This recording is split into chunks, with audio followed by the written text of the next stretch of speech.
여러분들은 오늘 우리가 하고 있는 이 말하기 훈련에 단 하나의 절대 규칙을 선언받게 될 겁니다. 여러분들이 하고 있는 말에 대한 모든 책임은 여러분들에게 있습니다.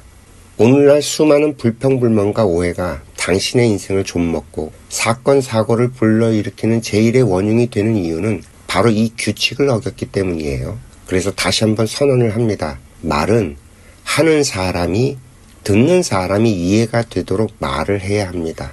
그렇지 않으면 당신의 말은 그저 소리일 뿐이고 당신의 영혼을 파괴하는 파장이 되어 돌아오게 됩니다.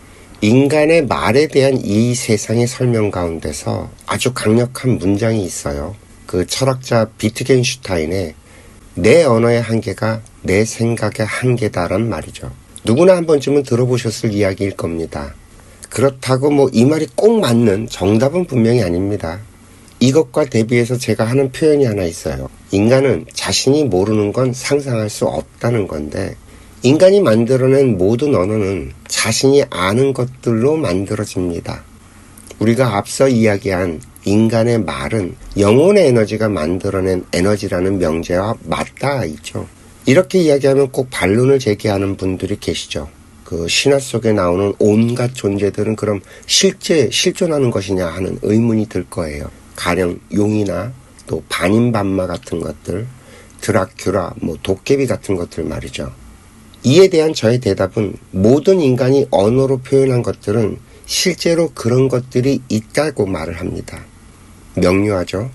다만 그런 것들이 우리가 살아가는 물질 세상을 표현한 것이 아니라 영적인 세상을 표현한 것이라는 차이점만 있을 뿐입니다.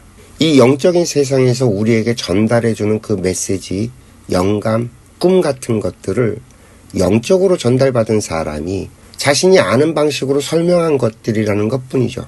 다시 말씀드릴게요. 자신이 아는 방식으로 설명한 것들이라는 거예요. 그래서 여기에서 혼돈이 생깁니다.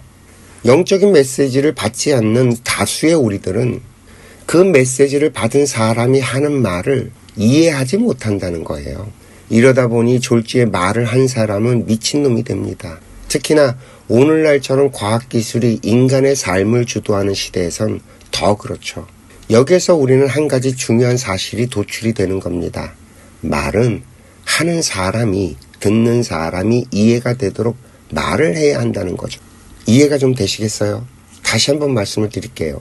말은 하는 사람이, 듣는 사람이 이해가 되도록 말을 해야 합니다. 이것이 말하기 훈련에서 가장 기둥으로 삼는 첫 번째 규칙입니다. 이건 말을 하는 모든 사람들의 의무예요. 잊지 마세요. 말은 하는 사람이, 듣는 사람이 이해가 되도록 말을 해야 하는 겁니다. 그렇지 않으면 우리들의 말은 그냥 소리에 불과하죠. 그리고 우리가 나중에 이야기하게 되겠지만 상대가 이해가 되지 않게 쏟아낸 말이나 불평불만은 내 인생을 좀먹고 나를 힘들게 만들고 사건 사고를 불러일으키는 제1의 원흉이 됩니다. 그러니 이 이야기는 아무리 강조해도 지나치지 않을 겁니다. 다시 한번 강조합니다. 뭐라고요? 말은 하는 사람이, 듣는 사람이 이해가 되도록 말을 해야 할 의무가 있습니다. 한 7만 년 전 이 지구별에는 지금과는 많이 다른 모습이었습니다. 수많은 다른 생명체들이 이 지구별에 살고 있었죠. 그 모습도 다양했고요. 우리들의 조상인 사피엔스는 이 지구별에서 그저 그런 어쩌면 아주 취약했던 생명체였습니다. 우리 인간과 다르게 또 다른 종족의 유인원들도 많이 살고 있었고요. 어떤 종족은 우리 사피엔스보다 덩치도 크고 머리도 더 좋은 그런 존재들도 있었다고 합니다. 그런데 어느 날 갑자기 이 호모 사피엔스에게 특이점이 생기더니 갑자기 이 지구별 곳곳으로 흩어져서 점점 이 지구별을 지배하기 시작합니다. 그게 한 10,000년 정도 됐다고 그러더라고요. 그런데 이 사피엔스의 특이점이 무엇이었을까요? 대다수의 학자들은 인간이 취약했던 만큼 그 소통하는 능력이 발달을 했다고 하더군요. 이 소통하는 능력이 인간들이 모든 생명체들을 압도하는 그 협동이 되고 상상하는 원동력이 됐다는 거죠. 그런데 이 인간의 소통은 인간의 말로 이루어집니다.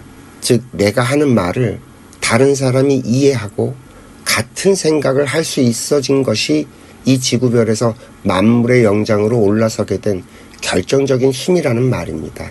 따라서 인간이 하는 말은 서로가 이해가 될 수 있는 것이 되어야만 합니다. 이해가 좀 되실까요? 여기에 더해서 인간의 말은 인간의 생각이 만들어낸 에너지라고 했습니다. 이 지구별에서 우리 인간이 특별해진 건 세상의 모든 것들에 이름을 붙이기 시작한 것부터가 아닐까 저는 생각을 합니다. 만약에 신이 이 세상을 창조하셨다면 인간이란 이름의 신들은 세상의 모든 것에 이름을 붙였습니다. 그전까지는 그저 존재하던 것들이 이름을 얻게 되면서 의미가 담기기 시작을 했다는 거죠. 이름이 생기고 의미가 생긴다는 건 인간의 에너지가 담긴다는 의미이기도 합니다. 그리고 인간의 에너지가 담긴 것들의 특이점이 생기게 되겠죠. 때로는 그 의미가 너무 커져서 오히려 인간을 잡아먹기도 합니다. 대표적으로 바로 돈이라는 것이 그렇죠. 내일부터는 이 세상의 모든 것들에 이름을 붙인 인간이란 신들의 이야기를 좀 해보자고요. 자, 오늘 이야기는 여기까지입니다. 오늘도 시청해 주셔서 감사하고요. 행복하세요.